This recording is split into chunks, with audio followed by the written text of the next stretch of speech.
Finally ready for the cocktail function और mehndi function. I just put a bindi here. I don't know ये कैसी लग रही है, बस मैंने लगा ली। तो ये ना मैंने अभी लोकल मार्केट से ही लिया था, मेरे को अच्छा लग रहा था। I know it's too heavy, but पूरा लुक मैंने सिंपल ही रखा हुआ है इसी वजह से, क्योंकि पता नहीं मतलब ठीक है ना, मतलब मेरे को सिंपल ही अच्छा लगता है, थोड़ा सिंपल सिंपल सा लुक। तुम जाना नहीं, शी इज माय नानी। ये क्यों?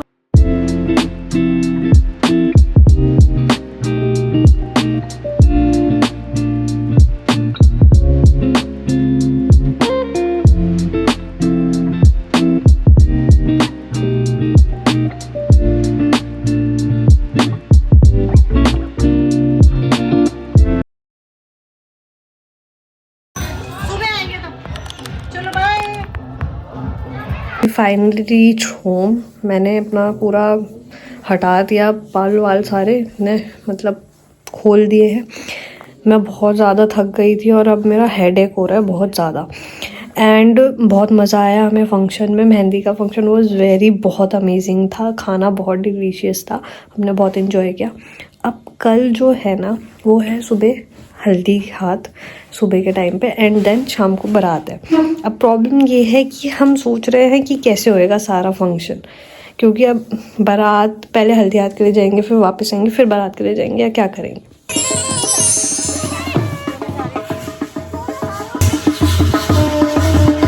सो फाइनली पूरी फैमिली इकट्ठा हो गई थी हल्दी सेरेमनी के लिए, और जो ये सबने लगाई हुई है ये है पहाड़ी नथ अपने नाक में, और हम लोगों में पूरी पहाड़ी एसेसरीज पहनी जाती है हल्दी में।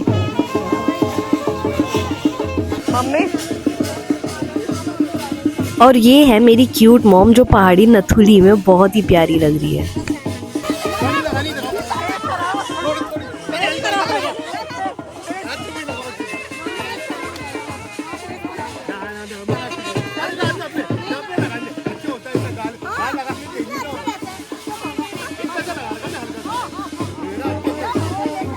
सो घर के बड़े से हल्दी फंक्शन स्टार्ट होता है।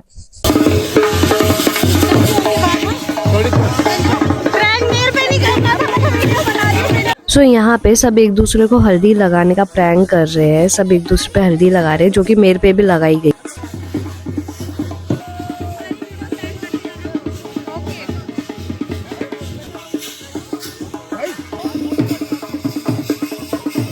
यहाँ पे ग्रूम को नहलाने के बाद उसकी आरती की जाती है, जो आरती सभी लेते हैं। उसके बाद नोटों की माला पहनाते हैं सारे रिश्तेदार सब मिलके। सो गाइस, सबसे ज्यादा इंटरेस्टिंग पार्ट आ गया है हल्दी सेरेमनी का, जिसे कहते हैं भिक्षाटन। इस रस्म में दूल्हा साधु की तरह धोती पहन के और छड़ी लेके भिक्षा मांगता है अपनी ही फैमिली के लोगों से। पर ऐसा क्यों? ये रस्म कोई मजाक नहीं है, ये सच में होती है, जिसमें दूल्हे को ह्यूमिलिटी सिखाई जाती है ताकि वो आगे जाके सारी रिस्पॉन्सिबिलिटी ले सके, वो भी ईगो फ्री। सो सेहरा बंदी खत्म होते होते बज गए थे दिन के 2। उसके बाद हम सारे आके बैठ गए थे बस में, क्योंकि बारात जाएगी श्रीनगर गढ़वाल, जो कि है देहरादून से काफी ज्यादा दूर। बारात को पहुंचते पहुंचते 8 तो बज ही जाएंगे लगता है, लेकिन व्यू एंजॉय करते करते और रोड ट्रिप के मजे लेते लेते पता ही नहीं चलेगा हम कब पहुंच गए।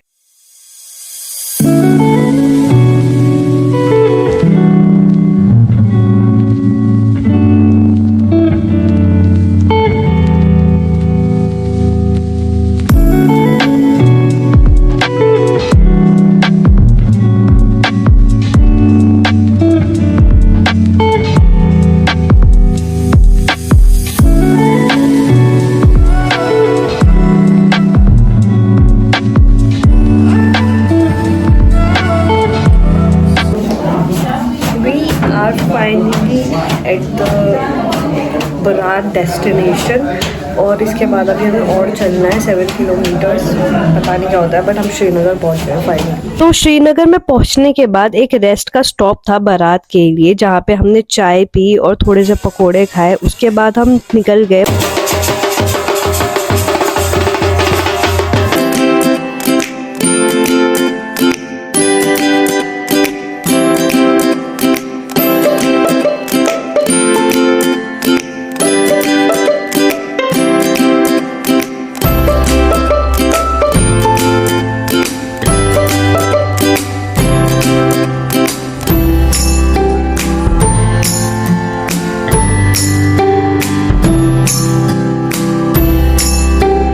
जहाँ बारात गई थी उस गांव का नाम था चौरास, जो कि है श्रीनगर से थोड़ा आगे जाके टिहरी में।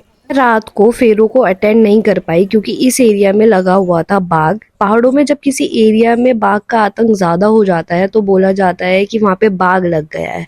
रात को हम लोग थोड़ा सा रेस्ट करने के लिए इनके गेस्ट हाउस में गए, बट उसके बाद हम वहां से बाहर नहीं आ पाए क्योंकि वहां पे बाघ लग रखा था। ऑल्दो उन्होंने हमारे लिए होटल कराया हुआ था, लेकिन बाघ के डर से हम वहां जा ही नहीं पाए।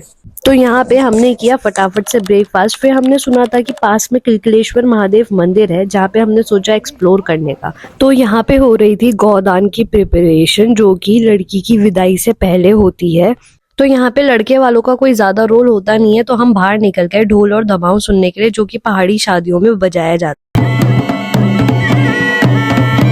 सो हम जा रहे थे किलकिलेश्वर महादेव मंदिर और रास्ते में हमने व्यू देखा। Look at this.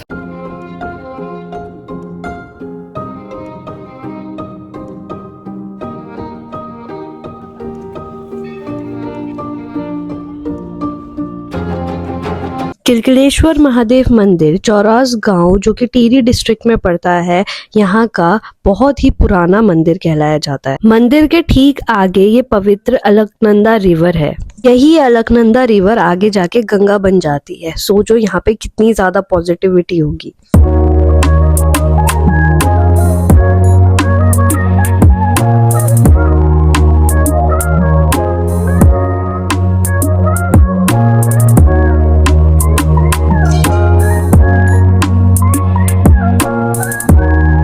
ये मंदिर लगभग 5000 साल पुराना है। कहते हैं कि महाभारत काल से ये यहाँ पर है। कहते हैं कि महाभारत से पहले अर्जुन ने पशुपति अस्त्र के लिए इस मंदिर पे तप किया था, जिसके बाद भोलेनाथ ने उनको भील के रूप में दर्शन दिए थे और उनकी परीक्षा ली थी। सफलता के बाद अर्जुन को वह अस्त्र वो दे दिया था। कहते हैं कि अर्जुन की सफलता के बाद महादेव की किलकिलाने की आवाज इस मंदिर में गूंजी। इस वजह से ही इस जगह का नाम किलकिलेश्वर महादेव मंदिर पड़ा।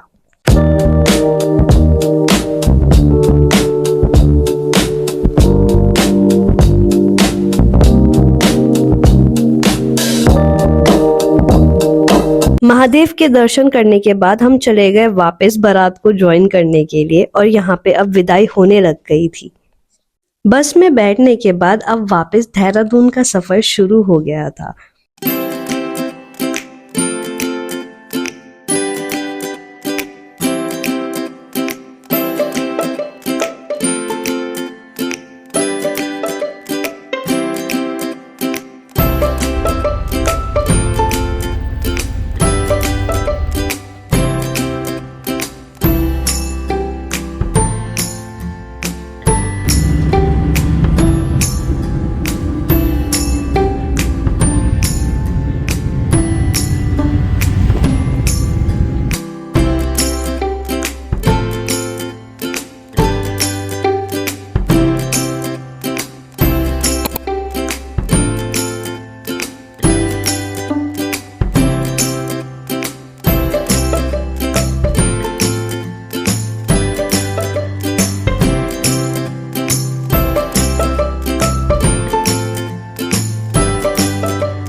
तो बारात के देहरादून पहुंचते ही हम फट से नाना जी के घर से अपने घर पहुंचे, क्योंकि उसके बाद रिसेप्शन के लिए भी रेडी होना। सो ये मैंने मम्मी को रेडी कर दिया था रात के रिसेप्शन के लिए। कमेंट्स में बताना मम्मी कैसी लग रही है।